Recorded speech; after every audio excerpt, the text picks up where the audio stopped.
What's going on, everybody? Welcome back. Welcome back to another late night in the BrewLab with me, Lone Fox, your brewmaster in chief. And tonight in the BrewLab, finally, I have decided that it is time to make a vamp deck, or at least to make a vamp deck video. And as I've said in previous videos, what I was waiting for was for a bit of time to pass and for other people to play the cards as well as myself. I've played so many vamp decks over the last few days. I feel like I have a grasp of what it is that the cards are supposed to do and how they're supposed to play. And I've also had a good look at what the other content creators are playing, as well as, of course, if you haven't heard of it already, but Yellow Hat, Gabriel Nassif, one of my favorite Hall of Famers, made position 1 in Mythic with a best of 3 vamp deck, which I've been playing on best of 3 and winning a lot with. And so initially the cards seemed a little rubbish, but it's just because you don't know how to play them yet. And now through time, sort of the best configuration of cards has emerged for the vamp deck, and it's actually better than I initially thought. So as you can see here, I've favorited 3, and there's even another couple down here. There's a mono black one. The one that we're going to be playing tonight is this one, Crimson Fangs. And maybe I'll do a quick game towards the end of Crimson Fangs version 2. But before I jump into any of the ones that we'll be playing, I just want to quickly show you Yellow Hat's version. And it is as I predicted. If you guys want to, fact check me on that, you can go and look in the spoilers section. When I was talking about the vamps, my thinking was that you would have very few of the legendaries, like 1 or 2 ofs at most, and then Florian would be a 3 or a 4 of, and you would use Florian's ability to go searching for the other ones. So then the question was, which of the early game drops do you play? Like, for example, he's gone for 2 of the Dean, which I haven't been running at all in any of my vampire decks, because I don't know, just at the back that it has a flip side that's green that I can't cast makes me feel a bit weird. But actually it's been really good, really good. And he's not running any of the other 1-drop, the one that makes blood tokens. But then he is running the full play set of the new 2-drop that does make blood tokens.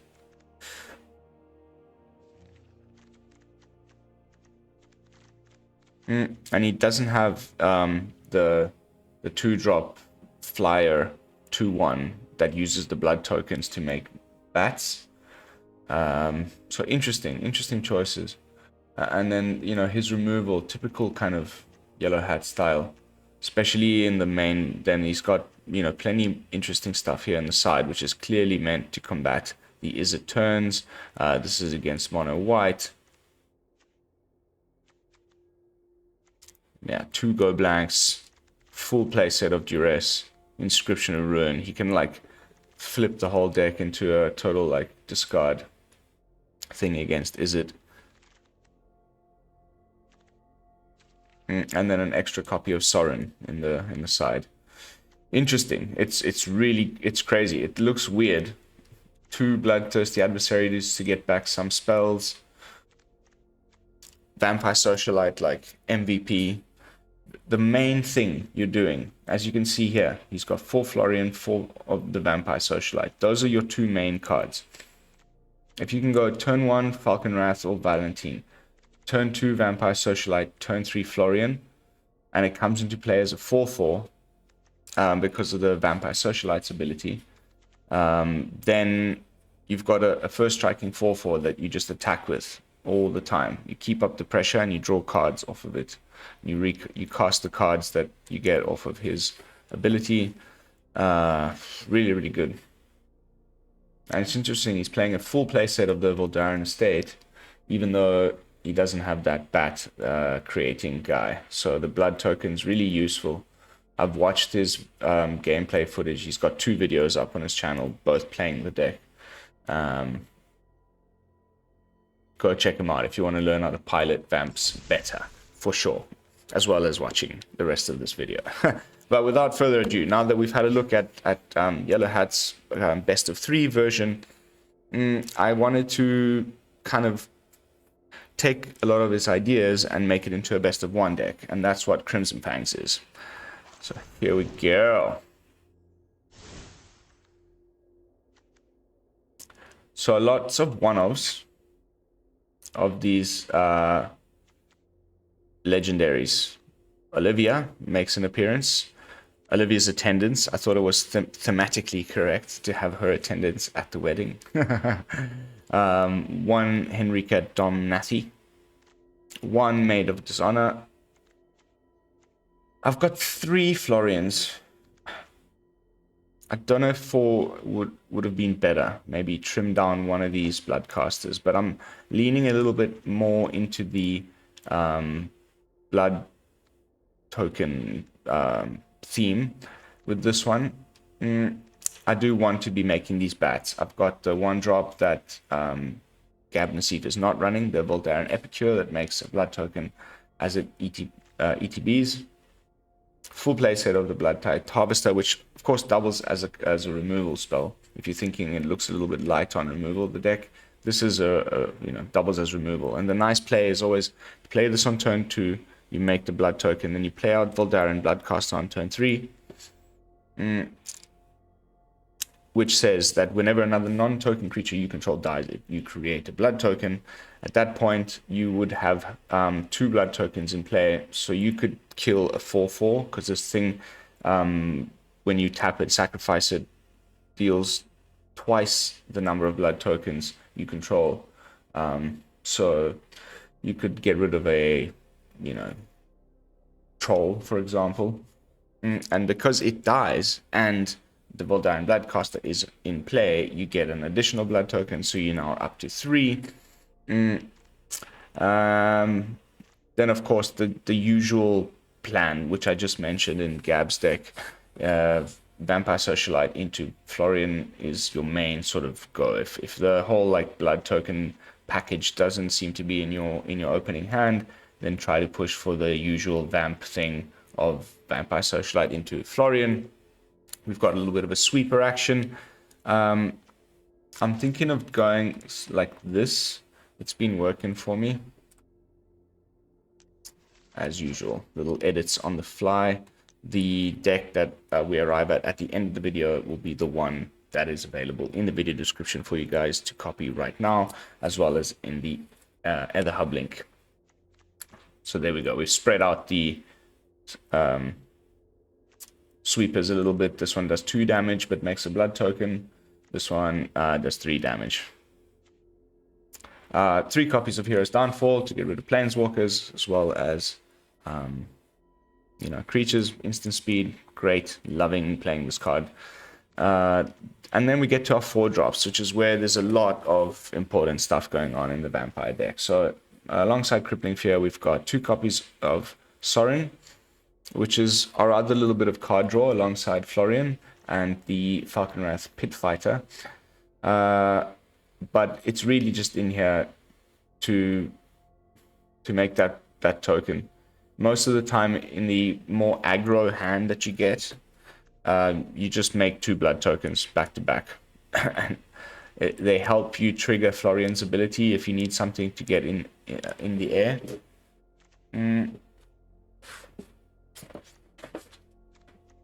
Yeah, I mean, that's really the majority of the games that I played with the deck. That's what ends up happening. But if you end up on turn 5, you've got your vampire token in play, and you just need something else to do, and your hand is empty, then a +1 can be quite nice with Sorin to restock your hand. with something.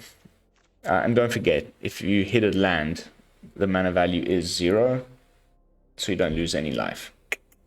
So it's also a nice little way of making land drops.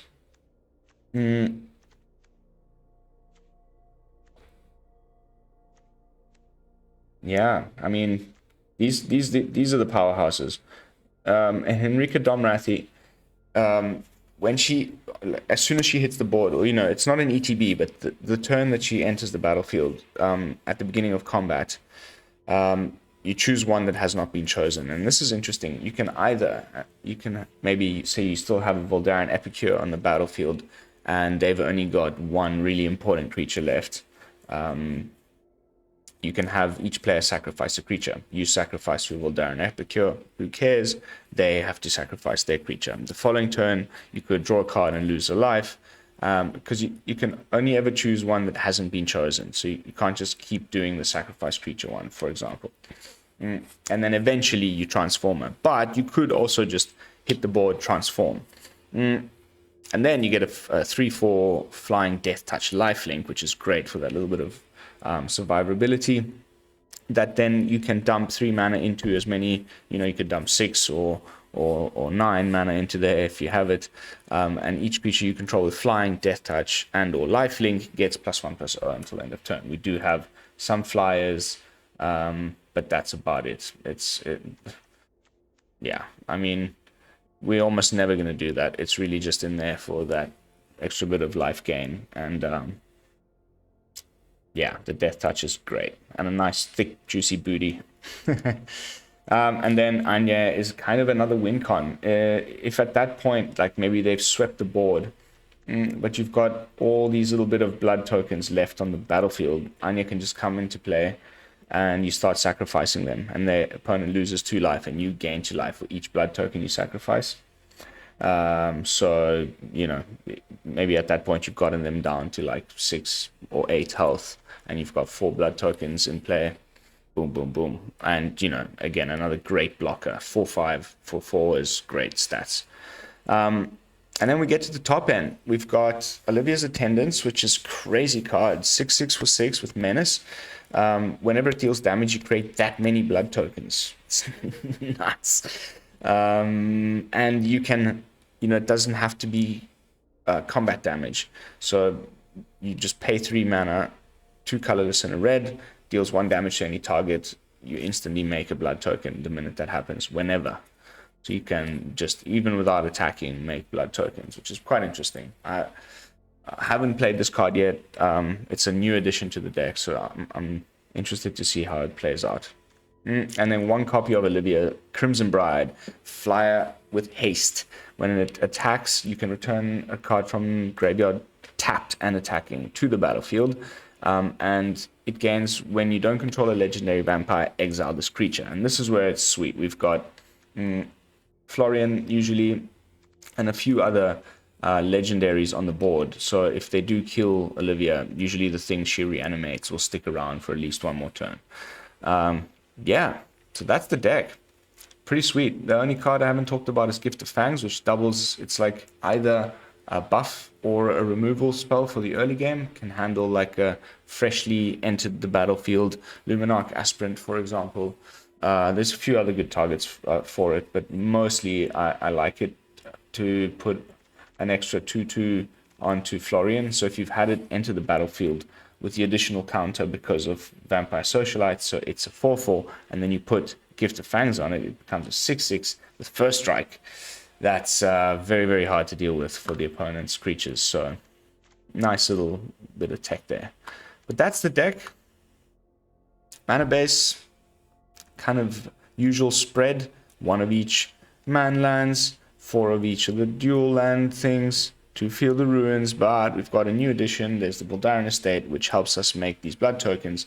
But also fix our mana. So you can pay 1 life and just add a mana of any color, which is great. It's been coming in real handy. I was only playing like a 2 of, and then I checked in Gabriel Nassif's deck. He was playing a full play set. So I thought there must be something to it. Let's give it a try. And it has been really, really good for all those reasons. And it costs 1 less colorless to activate, for each vampire you control. So if you have 5 vampires on the battlefield, it would cost 0 to tap this and create a blood token. So can be relevant, but mostly it's really in here just to mana fix. Alrighty. Crimson Fangs, version 1. I will show you version 2 at some point later in the video, but this deck tech part is taking too long. So without any further blabbing, let's get to some vamp smashing. Pow. Give me a second.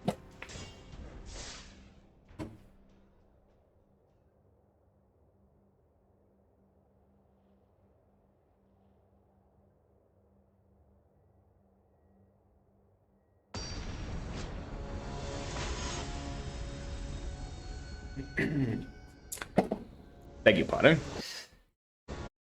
Really needed a drink of water. So there we go. We've got our perfect opening hand. Socialite into Florian. One of our legendaries. This is a sweet little hand. I mean, we've got no removal, no interaction, but we can always top deck some. 3 lands is great as well. Your Ridge Mountain.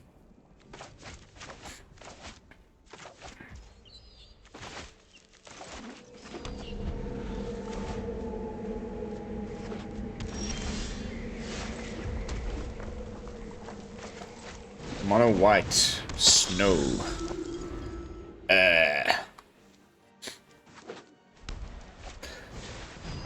Talia. Another great target. Although we need to get out our Florian. Almost made a misplay there. This is the most important thing we can do. Although there's probably like a Brutal Cathar or a Skyclave Apparition.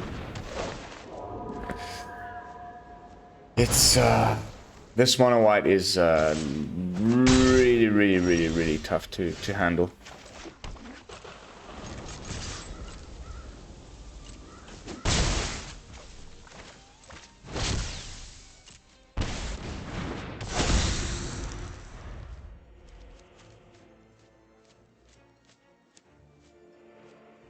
Henrika Domnathi.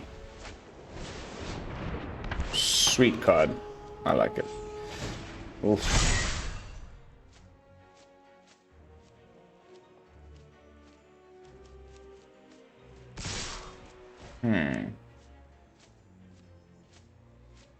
Really?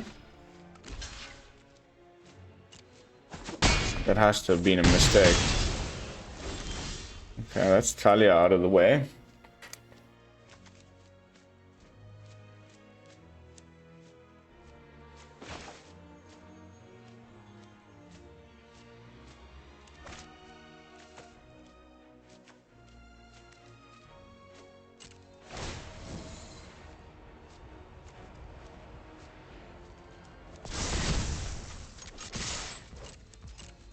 Boom, boom.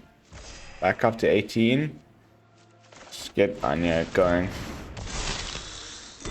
5-6. Oof. You better have many more of those Skyclave Apparitions. Okay, okay.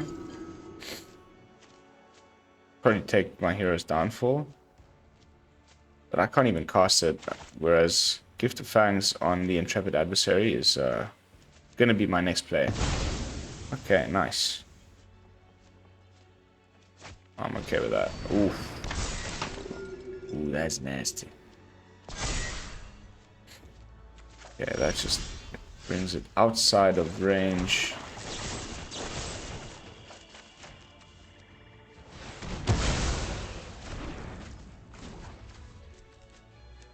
I need to cast a vampire spell.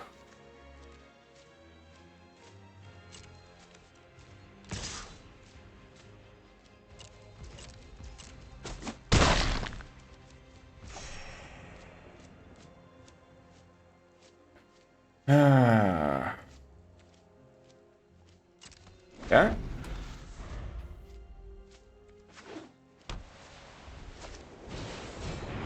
Double Aspirant. Oof. We need to get rid of that Intrepid Adversary. Oh, that was a stupid play.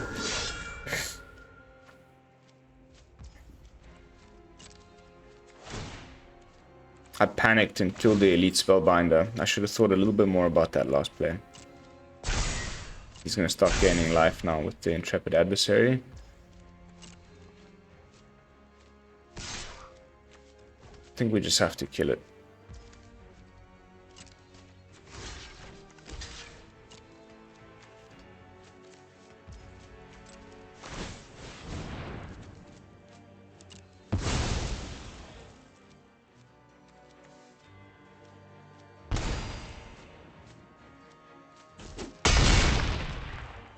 Back up to 10. Oh,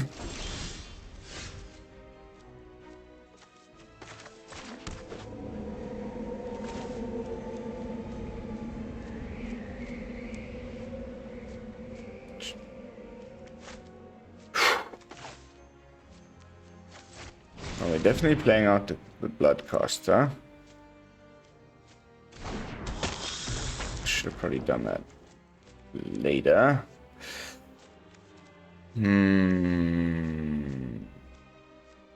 Removal or buff the Henrika? I think we're buffing the Henrika. That puts a bigger clock on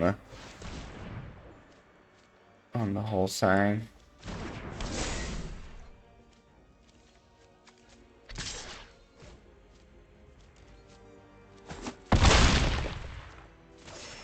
I mean, I'm feeling pretty comfortable at 30 life. Double Luminarch or no double Luminarch. I think we've got this stinky mono white player.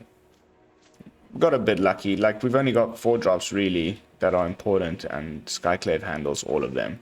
And they run 4 Skyclave, 3 Brutal Cathar or something like that. So it's like... But hey. It is still a luck game, after all. Now we're getting the salty rope. Your go.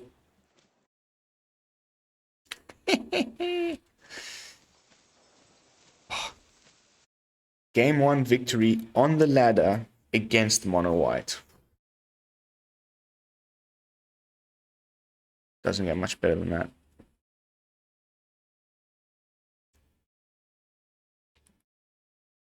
Salty roper. Oh, so salty.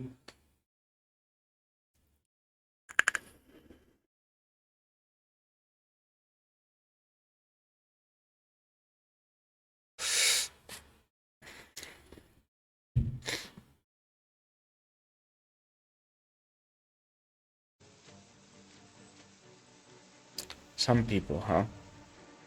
Just take your loss. Go to the next game. You really think I'm gonna quit?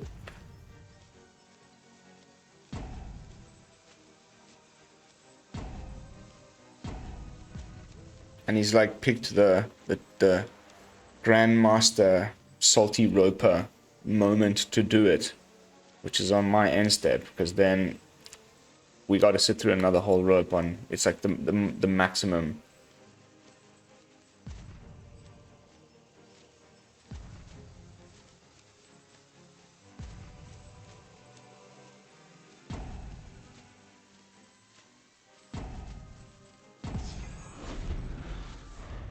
You see what I mean? Now we've got to sit through another one.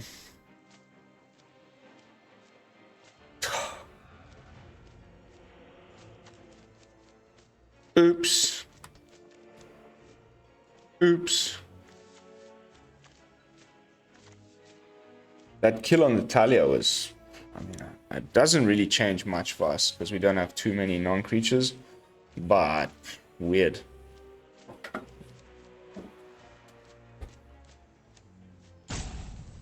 I guess our worst matchup in this version of the deck, because I don't have a sideboard like Gab, is it turns. I don't know if the deck is quick enough, always, to get them before turn 6.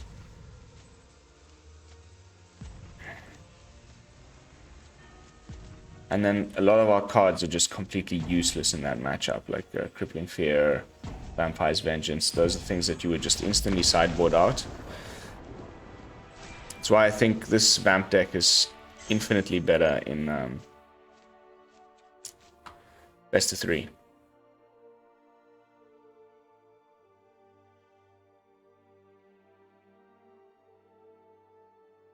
But I think for the best of 1 ladder, where right now at least mono white is really everywhere, that's why I've made some of the choices of cards in the deck. I just want to quickly show you version 2 before we jump into another game. A little bit more Crippling Fear, so I've gone for the 2-2 split. I brought in a Purveyor. Went down to only 1 Bloodcaster. And I went up to 4 Florians. It's very similar. So I think... and I took out that buff spell and just put Bloodchief's Thirst in. So 2-2-2. Lot of removal. Plenty of removal. 24 creatures, 12 non-creatures. Also got Olivia's Attendants in here. Just one-ofs of all the legendaries, and then 2 Sorins main deck. This one also looks pretty nice, so I think let's give this a whirl. It's very, very similar. Very, very similar. Minor adjustments. I think this one is a worthy version 2. It might be the one that actually ends up on the either hub. What do you guys think about the choice between Bloodchief's Thirst and that vampire aura thing? I wish it was the other turn 2 vampire, but that's okay. We've got a nice little curve there. Mono white again. What do you know?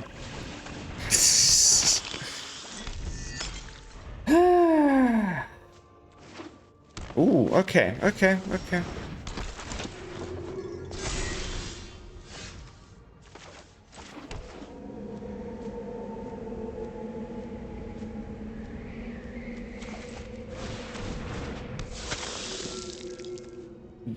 Double the...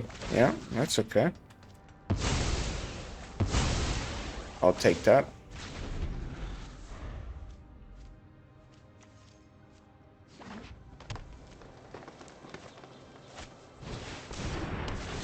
Okay, so there's no counters. There's that new sort of game ender for a counters deck. Oh, bugger. That's no good, mate.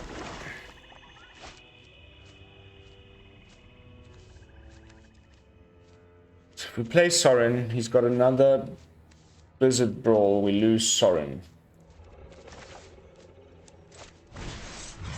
I am gonna, before he's got a Snakeskin Veil open, get rid of that and play out a Vampire Socialite. Say go. Next turn, we attack with the Socialite and then -2 the Sorin. By the way, the art on this token. The Vampire token comes out. Ooh.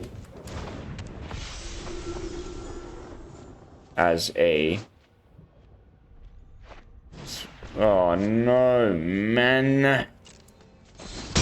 You absolute ass. Okay, change your plans.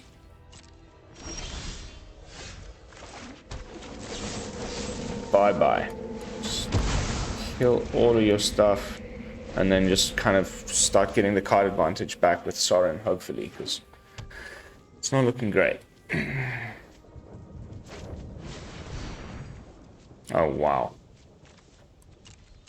Barf. Barf-tastic.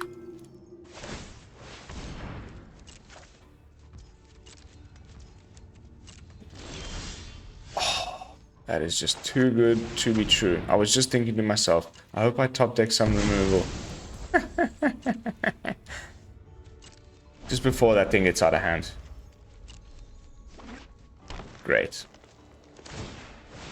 We've got him to the point where he's ranger classing stuff into play. Now we are safe to do the Sorin plan. Although this is a crazy comeback mechanic. This ranger class level 3 is no joke. There we go. He just played that off the top.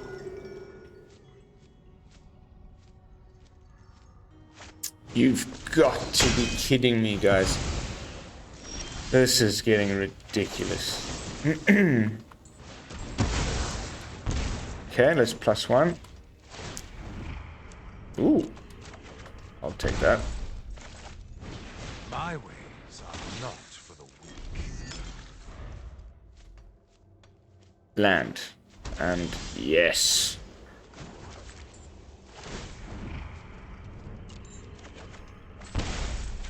Pre-combat.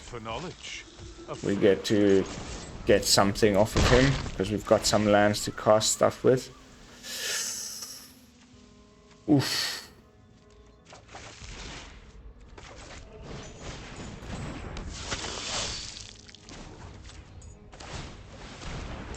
Skadoosh.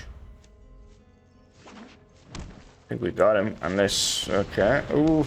You always gotta hope that there's a land there blocking him from casting stuff. Or, you know, not a creature. Urgh.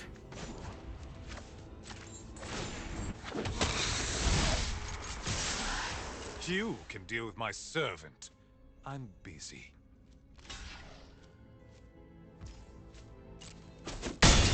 Oh, that's a lot to let me have. I guess he wants to keep the life gain. Oh, Henrika. Ooh, ooh, ooh, ooh, ooh, ooh. This has to be the order. Oh, baby. That is just tasty. You better have a sweeper, baby. You're just so screwed. Doesn't look like he has got anything that he can cast off of the ranger class. I think that's just game. Oh.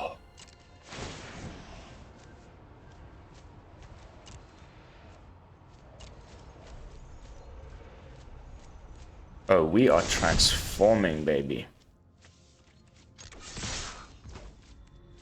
Full send. This would come into play as a 7/7 off of the Socialite. I'm surprised he hasn't scooped yet. Version 2.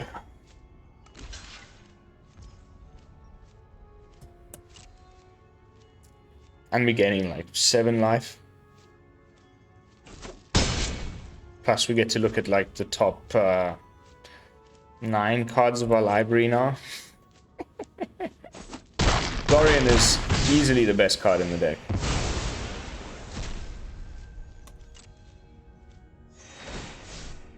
Woohoo! Olivia!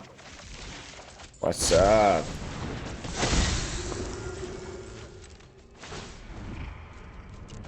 Don't pay no life for that. You wish to know my secrets? Very well.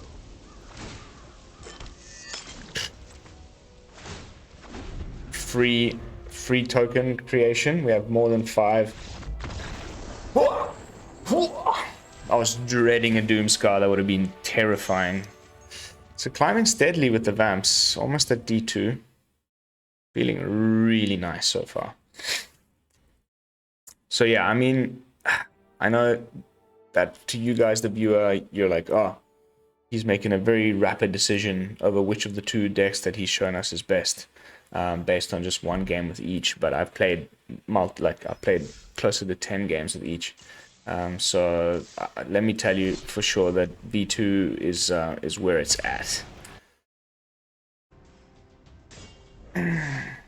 The only question, which I'd love to hear your thoughts on, is that that aura card. It is pretty good, man. And in the early game, it can be very similar to a Bloodchief's Thirst. 1 mana, remove 2 drop. You know, in many cases, but it doesn't handle the mono green guy. That's a weird hand, huh? You know the mono green guy. I mean the werewolf pack leader. That's three toughness. Wah, wah, wah.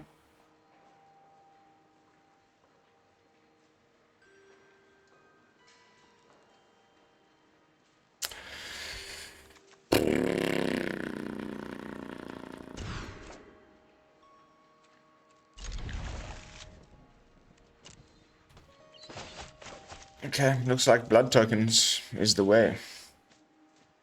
The blood token plan.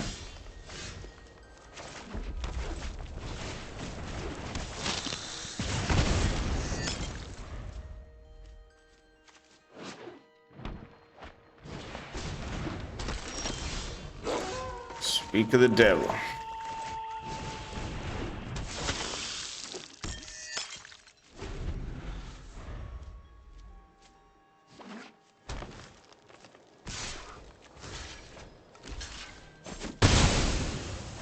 Troll.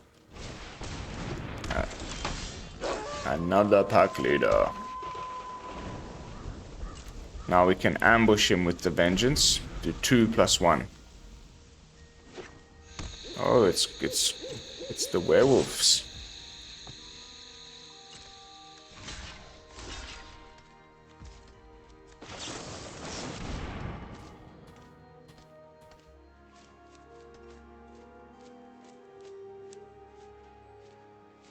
You might have a buff, you know, like Inscription of Abundance or something like that.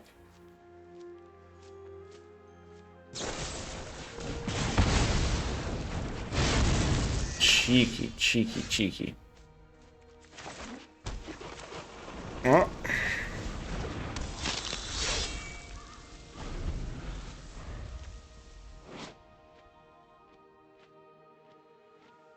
Always kind of been so used to playing with treasures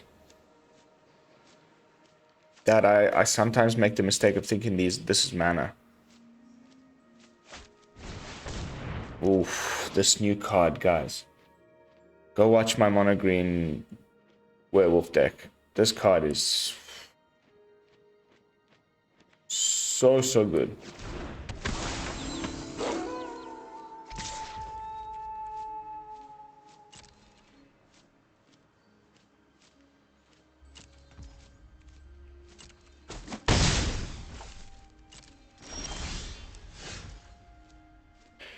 Not a land.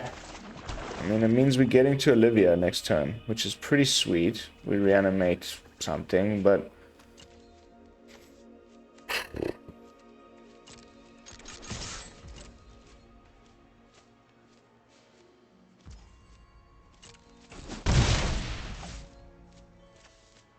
Oof.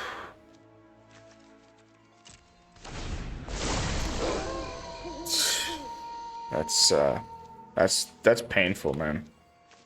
7 damage, he draws a card and puts another thing on the board. The werewolf deck is probably my next video. It's gotten so much better. I almost feel like werewolves just like, I don't know. Vampires just got... It's good, but this was supposed to be the vampire set. It's not that impressive. Oh, that is just so scary. Look at that hit. We've lost this one for sure. Okay, he's double cast, so it's gonna go to day. Just all the lands, baby.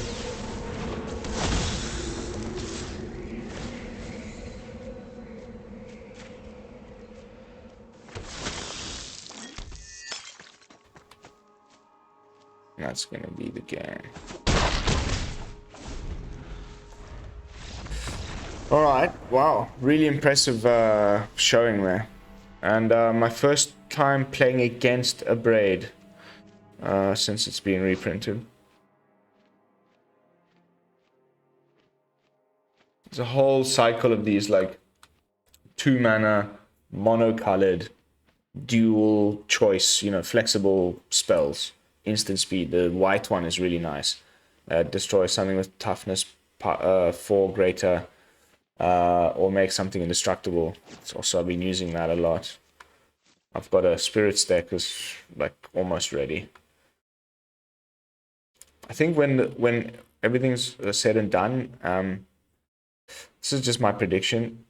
We can go back and like rewatch this and see whether I was right or wrong in a few months.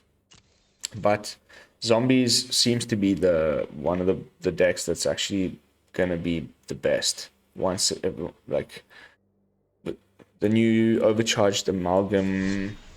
I don't know. It's just the one that feels the most well thought out and plays. It's really quick and nice. And this card is such a house. I don't know if you know my variant in particular, but zombies is going to be a force. Werewolves, I don't know. We'll have to see how it turns out with the new Vow stuff. But alright, we are at the 40-minute mark. We've probably got time for a couple more games. Ooh, not that deck. V2. Crimson Fangs. Oh. Oh. Oh.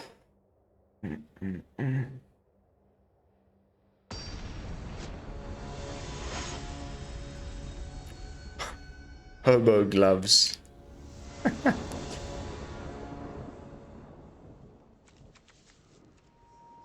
It's okay.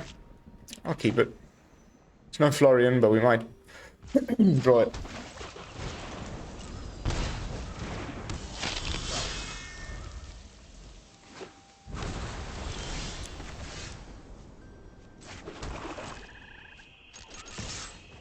Nice. Oh, come on, man. Please, not as it turns. Not as it turns. Oh, Dimir, huh?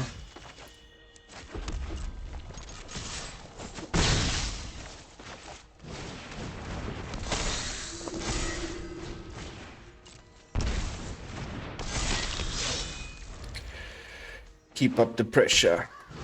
Ooh. The Celestis.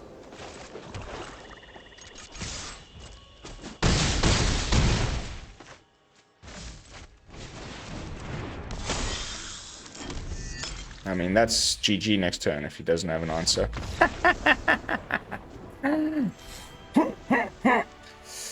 Aggro plan, baby.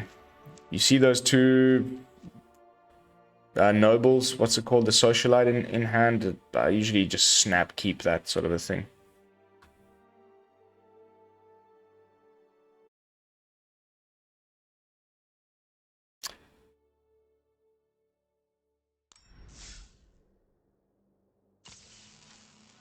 Gonna get some draft tokens. We might do a little bit of draft content tomorrow afternoon. Could be fun.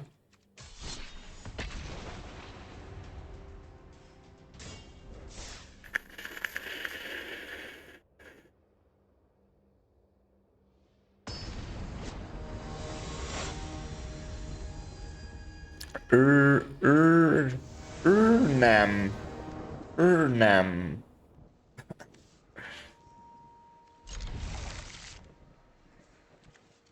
One copy of Olivia.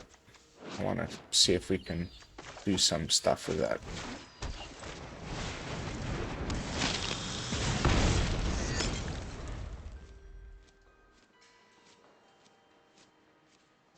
Azorius, Mage detected. Florian is very nice. But we're probably facing down some Doomskars here. Yeah. How do we play around that? We just hope it isn't one. Essentially, I mean.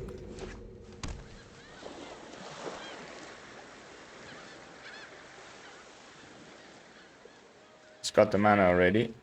Turn 3 Doomskar. It's always a bit scary when you're the Azorius mage, because it's like, what if I don't get another Doomskar? And then he's just going to rebuild his board now. But also, I don't want to take another bit of damage. Okay, goes for the Celestis. Might have like a Fading Hope.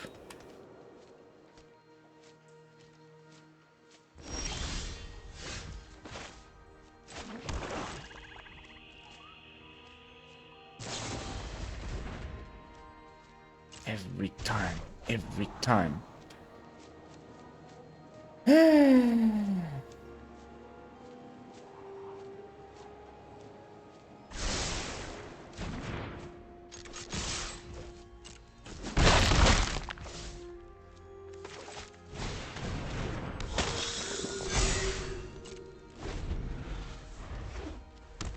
Now the Doomscar.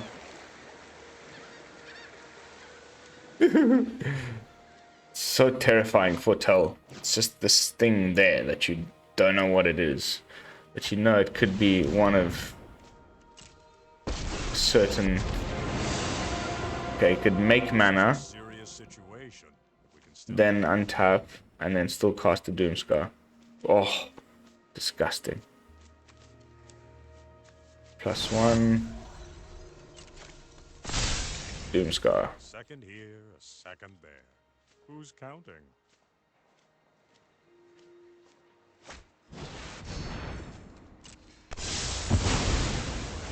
Gotta love it.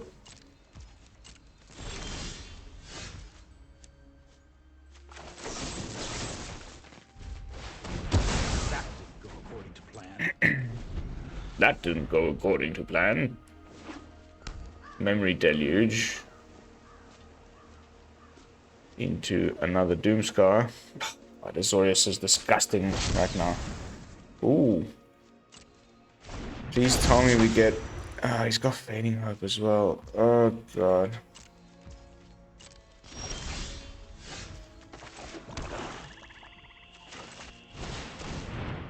Mosquito, mosquito, mosquito. Ah.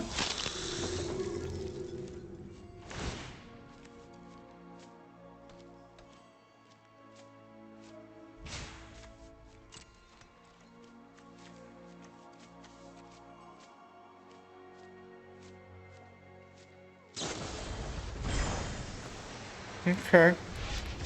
That's kind of nice. If we got some removal, and he doesn't have another Fading Hope in his hand, lots of ifs, we might actually be able to get rid of Lear. Urnham.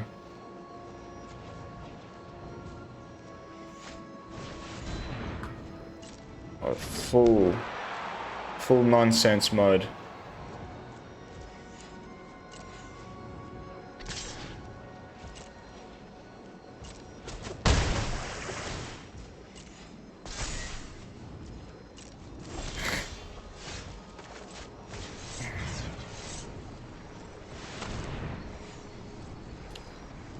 Please no Fading Hope in hand. Okay, just a deluge. Just a deluge. It's just gonna restock exactly what he needs. At least we got rid of Lear. I think we can safely discard this Vampire's Vengeance.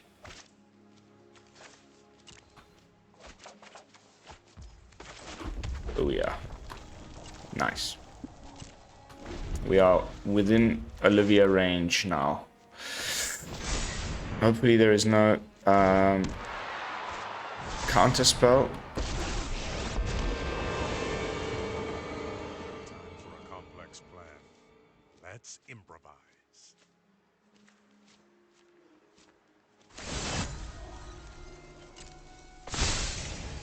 I've got some time tinkering to do.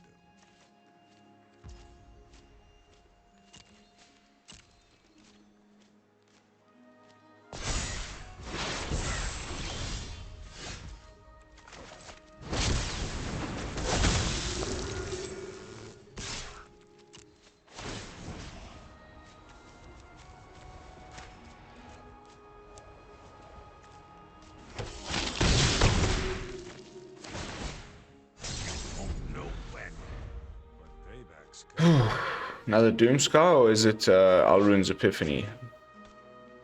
It's probably Alrune's Epiphany.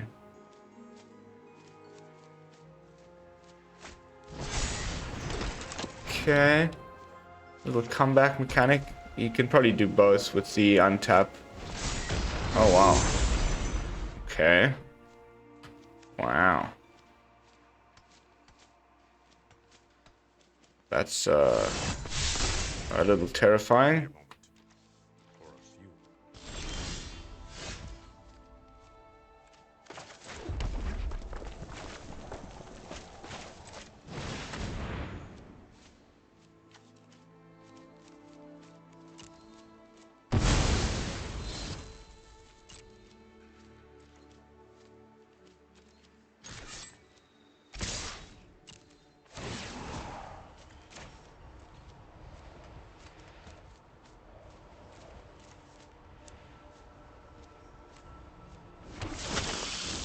Whatever.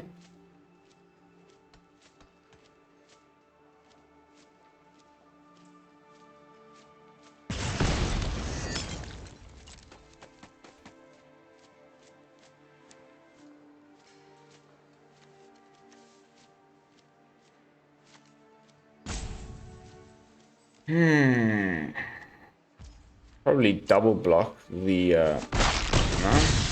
Very nice. I'm familiar with bullies like you.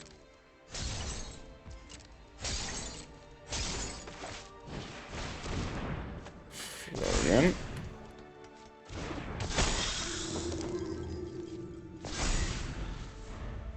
Oh, it's definitely Elrond's Epiphany. I just got this bad feeling. No, it's Doomscar. It's gonna attack and then Doomscar. Oh no.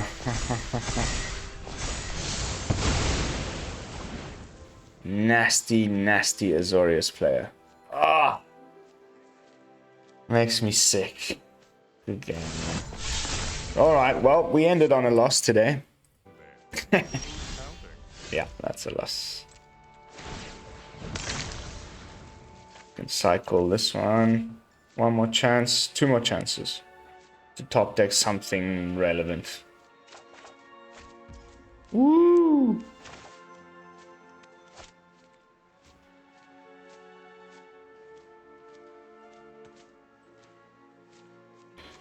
Four more turns. Nah, less, because he can tap and untap them. Nah, that's GG. So, pretty good performance. We got, you know, and we got to play a kind of vast range of different decks there. Yeah, I don't know what I would love to add here in this final thoughts and wrap segment of the video. I've done a lot of blabbing already about the Vamps, but it's feeling better. Like, I'm getting more consistent wins.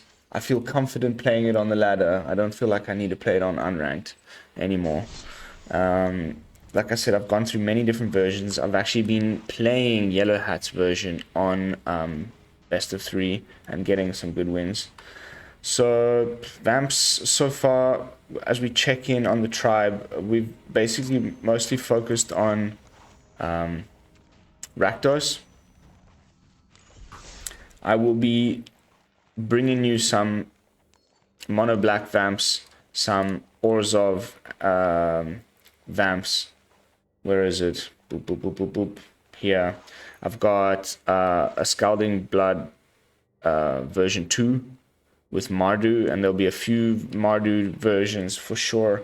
So we're not even close to done with Vampire decks. So keep, you know, tuned to the channel if you'd like to see that content. And of course, don't forget to like, comment, and subscribe. I will see you all in the next video with some fresh brews. Thanks so much for watching, and until then, this is Lone Fox from the BrewLab, signing out. Peace, y'all.